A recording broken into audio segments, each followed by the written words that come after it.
Coach, RON 95 dah nak naik. Nampak? Individu yang bertanya ini mungkin kurang faham, kurang jelas berkaitan tentang kenyataan. YB Datuk Seri Amir Hamzah Azlan pada 26 Mei 2025. Apa yang beliau kata? Rancangan kerajaan untuk mengubah cara subsidi petrol RON 95 mulai separuh tahun kedua ini. Yes, isu utamanya adalah penyasaran subsidi petrol RON 95, bukan kenaikan harga petrol RON 95. Jelas, bermaksud subsidi harga petrol RON 95 ini akan hanya diberikan kepada mereka yang benar-benar layak. Macam 85% daripada golongan rakyat yang ada dekat Malaysia. Maknanya harga minyak RON 95 tak naik.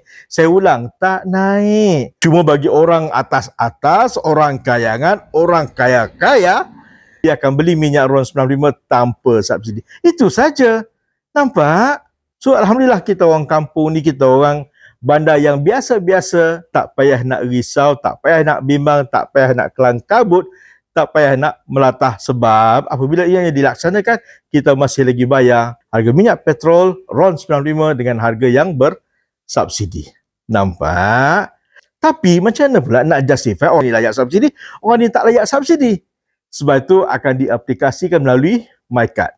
Jangan lupa kemaskinikan MyKad tu supaya kita termasuk dalam golongan yang layak subsidi RON 95. Walau bagaimanapun, prosedur pelaksanaannya akan diumumkan oleh kerajaan.